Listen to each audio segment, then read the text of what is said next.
Baiklah, saya Hadia Sidiki akan menjelaskan tentang fungsi bimbingan dan konseling. Yang pertama itu ada fungsi pemahaman.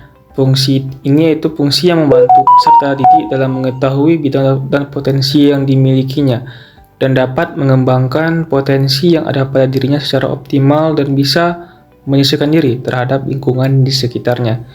Yang kedua yaitu ada fungsi pencegahan. Fungsi ini juga disebut sebagai fungsi preventif, yaitu sebuah usaha untuk mengantisipasi sebuah masalah yang mungkin bisa terjadi dan bisa dicegah nantinya. Dalam fungsi ini, konselor membantu peserta didik untuk tentang bagaimana menghindari diri dari perbuatan yang salah dan membahayakan dirinya sendiri.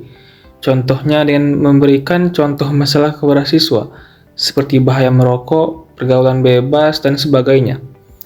Yang ketiga yaitu fungsi pengentasan. Fungsi pengentasan ini berfungsi sebagai penyelesaian masalah yang dialami oleh siswa. Bimbingan dan konseling berupaya untuk mengatasi setiap permasalahan yang timbul. Pengentasan masalah pada dasarnya dilaksanakan secara perorangan, sebab setiap masalah adalah unik. Masalah-masalah yang dialami individu tidak dapat disamakan penanganannya karena penyebab dari permasalahan itu tidak akan sama. Disinilah keunikan dari pelayanan bimbingan dan konseling, yang tidak bisa menyamaratakan individu dalam hal pengentasan permasalahannya. Yang keempat itu ada fungsi pemeliharaan dan pengembangan. Fungsi bimbingan dan konseling ini yaitu fungsi yang akan mengembangkan potensi serta bakat peserta didik dalam hal perkembangan dirinya secara tepat dan efektif. Dalam hal ini, bimbingan konseling berfungsi untuk peserta didik potensi yang ada dijaga dan dikembangkan ke arah yang lebih positif, sehingga bermanfaat bagi individunya dan lingkungan sekitar peserta didik. Yang kelima itu ada fungsi advokasi. Di sekolah, banyak sekali ditemui permasalahan yang dialami oleh peserta didik terkait pengembangan potensi mereka. Potensi dalam diri mereka tidak optimal dikarenakan kurangnya mendapatkan fasilitas sehingga potensi dan kecerdasan yang dimiliki oleh para peserta didik hanya sia-sia dan tak terpakai dan tidak dapat dikembangkan oleh sekolah. Guru pembimbing yaitu guru BK ini diberi tugas tanggung jawab mengembangkan dan melaksanakan tugas-tugas BK, dapat melakukan upaya untuk melindungi dan juga membela siswa dari malapraktik pendidikan. Dengan fungsi advokasi ini, peserta didik dapat memenuhi hak-hak pendidikannya yang terabaikan. Dengan fungsi advokasi ini, hak yang menjadi kewajiban dapat ditegakkan oleh institusi pendidikan. Materi selanjutnya adalah prinsip-prinsip bimbingan dan konseling. Prinsip-prinsip bimbingan adalah hal-hal yang dapat dijadikan pedoman dalam pelaksanaan layanan bimbingan. Prinsip-prinsip ada 4, yaitu yang pertama itu prinsip-prinsip yang berkenaan dengan sasaran layanan. Bimbingan dan konseling melayani semua individu tanpa memandang umur, jenis kelamin, suku, agama, dan status sosial ekonomi. Bimbingan dan konseling berurusan dengan pribadi dan tingkah laku yang unik dan dinamis. Bimbingan dan konseling memperhatikan sepenuhnya tahap dan berbagai aspek perkembangan individu. Bimbingan dan konseling memberikan perhatian utama kepada perbedaan individual yang menjadi orientasi pokok pelayanannya. Yang kedua itu adalah prinsip-prinsip yang berkenaan dengan permasalahan individu. Bimbingan dan konseling berurusan dengan hal-hal yang menyangkut pengaruh kondisi mental individu terhadap penyesuaian dirinya di rumah, di sekolah, serta dalam kaitannya dengan kontrak sosial dan pekerjaan, dan sebaliknya pengaruh lingkungan terhadap kondisi mental dan fisik individu. Kesenjangan sosial, ekonomi, dan kebudayaan merupakan faktor timbulnya masalah pada individu, dan kesemuanya menjadi perhatian utama pelayanan bimbingan. Baik, perkenalkan nama saya Arlis Aranshinika Tamba dengan NIM 230513524. Di sini saya akan melanjutkan materi dari prinsip-prinsip bimbingan dan konseling. Yang ketiga ada prinsip-prinsip yang berkenaan dengan program layanan. Di sini terbagi menjadi 4 poin. Poin pertama, bimbingan dan konseling merupakan bagian satuan dari pendidikan dan pengembangan individu. Karena itu, program bimbingan harus disesuaikan dan dipadukan dengan program pendidikan serta pengembangan peserta didik. Poin kedua, program bimbingan dan konseling harus fleksibel, disesuaikan dengan kebutuhan individu, masyarakat, dan kondisi lembaga. Poin ketiga, program bimbingan dan konseling disusun secara berkelanjutan dari jenjang pendidikan yang terendah sampai yang tertinggi. Yang poin keempat, Terhadap isi dan pelaksanaan program bimbingan dan konseling, perlu adanya penilaian yang teratur dan terarah. Prinsip yang terakhir itu ada prinsip-prinsip yang berkenaan dengan pelaksanaan layanan. Terbagi menjadi 5 poin. Poin yang pertama itu, bimbingan dan konseling harus diarahkan untuk pengembangan individu yang akhirnya mampu membimbing diri sendiri dalam menghadapi permasalahan.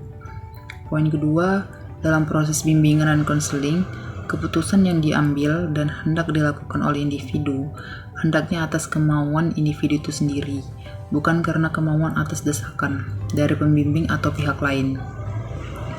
Poin ketiga, permasalahan individu harus ditangani oleh tenaga ahli dalam bidang yang relevan dengan permasalahan yang dihadapi. Poin keempat, kerjasama antara pembimbing, guru, dan orang tua sangat menentukan hasil pelayanan bimbingan. Dan poin terakhir ada pengembangan program pelayanan bimbingan dan konseling ditempuh melalui pemanfaatan yang maksimal dari hasil pengukuran dan penilaian terhadap individu yang terlihat dalam proses pelayanan dan program bimbingan dan konseling itu sendiri.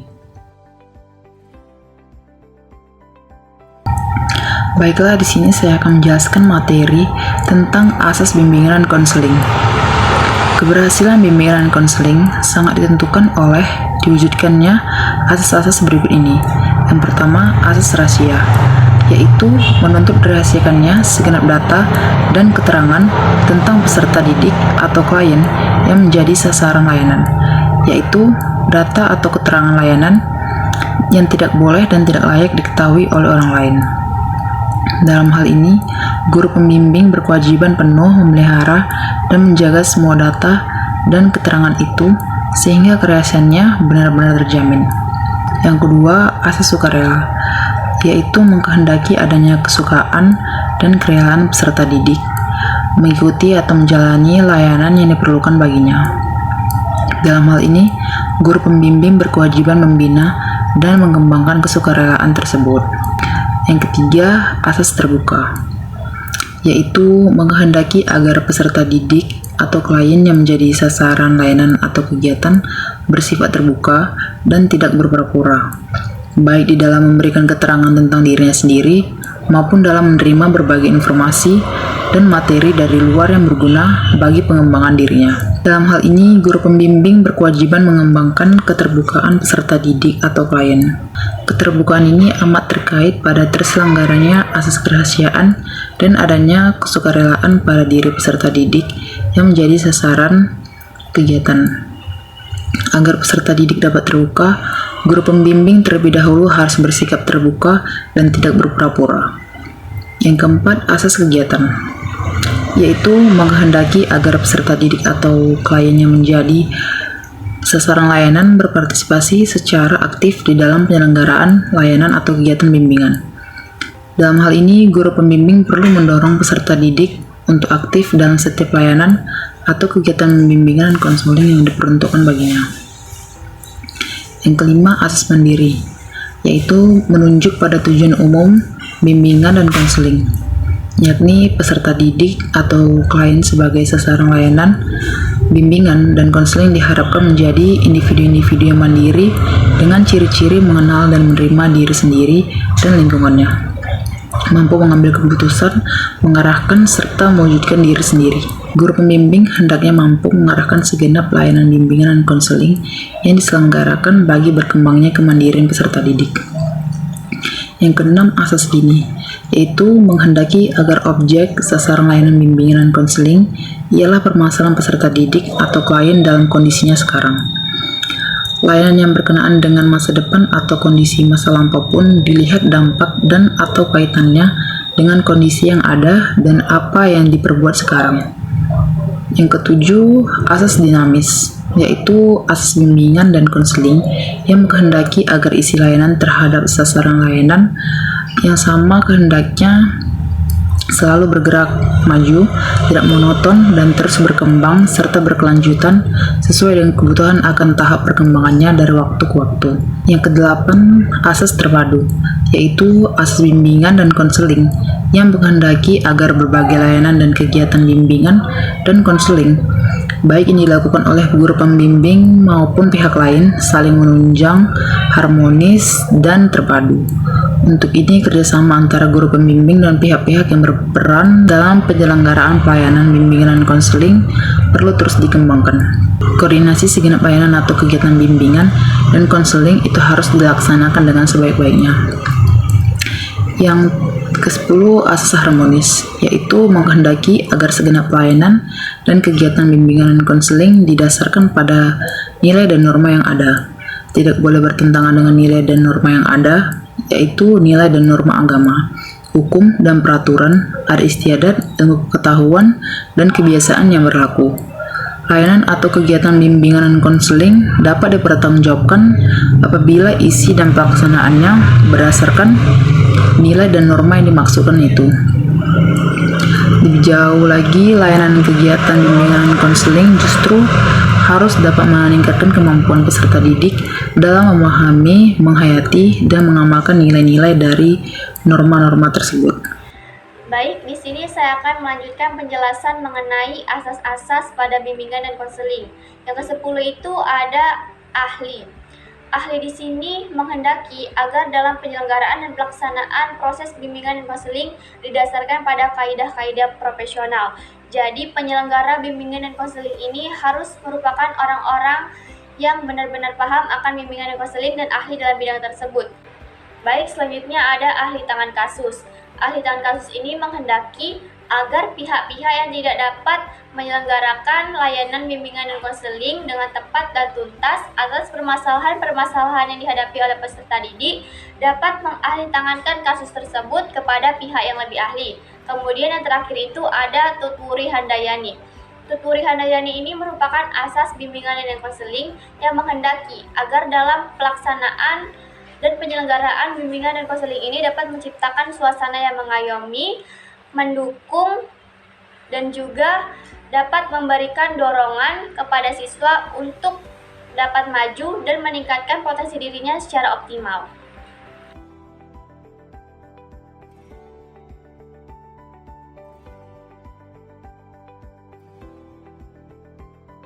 Baik, selanjutnya saya akan menjelaskan mengenai kesalahpahaman tentang bimbingan dan konseling. Yang pertama, bimbingan dan konseling disamakan saja atau dipisahkan sama sekali dari pendidikan. Ada beberapa orang yang beranggapan bahwa bimbingan dan konseling ini identik dengan pendidikan, sehingga pihak sekolah tidak perlu lagi bersusah payah dalam menyelenggarakan bimbingan dan konseling. Namun, ada juga beberapa orang yang berpendapat bahwa dalam penyelenggaraan bimbingan dan konseling ini harus terpisah dari praktik pembelajaran sehari-hari.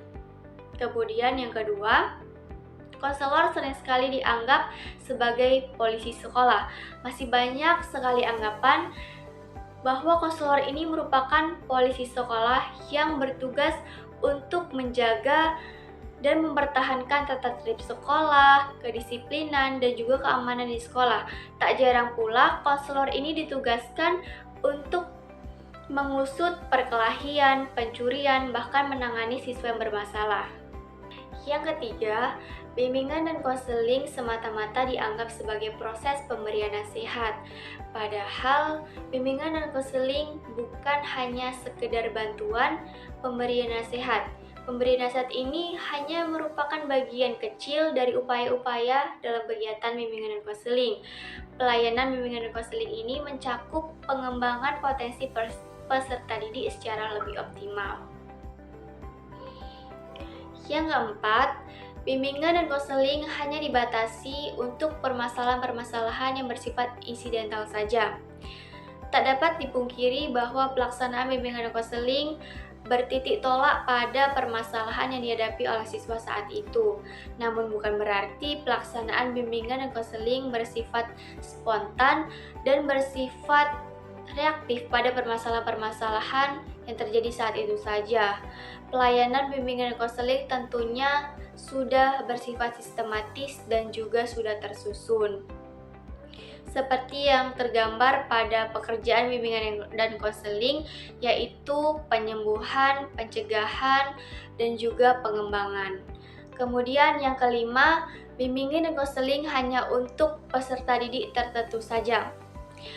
Anggapan ini sering sekali terjadi bahwa bimbingan dan konseling hanya untuk peserta didik yang bermasalah saja, seperti peserta didik yang cabut, melakukan kesalahan dengan tidak mematuhi tata tertib sekolah, kemudian juga bolos dan lain sebagainya. Namun pada dasarnya bimbingan dan konseling ini bersifat menyeluruh bagi setiap siswa yang ada di sekolah tersebut. Yang keenam, bimbingan dan konseling melayani orang sakit atau orang normal. Jadi, sasaran dari bimbingan dan konseling ini adalah orang normal yang sedang mengalami permasalahan. Jadi, nantinya diharapkan dengan bantuan psikologis yang diberikan oleh konselor dapat meringankan dan juga mengatasi permasalahan dari orang tersebut. Dan apabila orang tersebut dinyatakan abnormal, maka itu menjadi wewenang dari psikiater ataupun psikolog. Namun masalahnya, banyak sekali konselor yang cepat mengambil keputusan bahwa orang tersebut itu abnormal. Yang ketujuh, bimbingan dan konseling bekerja sendiri. Bimbingan dan konseling ini bukan merupakan proses yang terisolasi. Bimbingan dan konseling juga membutuhkan unsur-unsur seperti sosial, kebudayaan, dan juga lingkungan. Dalam proses pelaksanaannya, bimbingan dan konseling ini juga memerlukan peran dari orang tua, guru mata pelajaran, dan pihak-pihak lainnya yang sangat menentukan. Yang kedelapan, konselor harus aktif dan pihak lain harus pasif. Di samping konselor yang memang harus aktif sebagai penggerak, pihak lain juga harus aktif, terutama klien ataupun peserta didik. Mereka harus terlibat langsung dalam proses ini.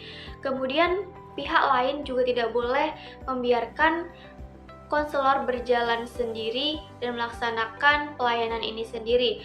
Para personil sekolah juga harus membantu dalam pelayanan ini agar berjalan dengan lancar. Yang kesembilan, menganggap bahwa bimbingan dan konseling dapat dilakukan oleh siapa saja. Bagi beberapa orang, bimbingan dan konseling itu dapat dilakukan oleh siapa saja dan tidak membutuhkan keahlian khusus. Padahal, bimbingan dan konseling ini harus membutuhkan dasar-dasar keilmuan dan juga keahlian khusus, karena bimbingan dan konseling ini merupakan suatu pekerjaan yang harus dilakukan secara profesional. Yang ke-10, bimbingan dan konseling hanya berpusat pada keluhan pertama saja. Memang secara umum bahwa usaha pemberian bantuan itu berdasarkan gejala awal dan juga keluhan awal yang disampaikan. Namun sering sekali konselor mendalami bahwa gejala yang ada bukan inti dari masalah gejala yang muncul. Yang ke-11 yaitu menyamakan antara pekerjaan bimbingan dan konseling dengan pekerjaan dokter atau psikiater. Bimbingan dan konseling dengan pekerjaan dokter atau psikiater ini memang memiliki persamaan, yaitu sama-sama ingin menyembuhkan klien atau pasiennya melalui teknik yang telah teruji. Namun, sasaran dari bimbingan dan konseling serta dokter atau psikiater ini memiliki perbedaan. Jika bimbingan dan konseling itu sasarannya adalah orang sehat namun sedang mengalami permasalahan, sedangkan dokter atau psikiater itu sasarannya adalah orang yang sedang sakit. Tentunya cara penyembuhan antara bimbingan dan konseling dengan dokter atau psikiater ini berbeda. Jika dokter atau psikiater menyembuhkan dengan cara reseptual, bimbingan dan konseling menyembuhkan dengan cara konseptual. Yang ke-12 yaitu menganggap hasil pekerjaan dari bimbingan dan konseling harus segera terlihat. Semua konselor tentunya menginginkan masalah yang dihadapi oleh kliennya dapat diatasi dan hasilnya dapat segera terlihat. Namun, pada kenyataannya harapan tersebut sering sekali tidak terwujud karena untuk pengubahan pandangan dan juga tingkah laku itu membutuhkan proses yang cukup lama. Yang ke-13 yaitu menyamaratakan cara pemecahan masalah bagi semua klien. Cara pemecahan masalah bagi semua klien ini tentunya tidak benar karena untuk memecahkan masalah klien itu dilihat dari beberapa aspek. Yang pertama itu tergantung dengan kepribadian klien, kemudian jenis dan juga sifat masalah, kemudian tergantung juga pada kemampuan petugas BK dan sarana yang tersedia. Jadi mustahil untuk kita menyamaratakan cara pemecahan masalah bagi semua klien.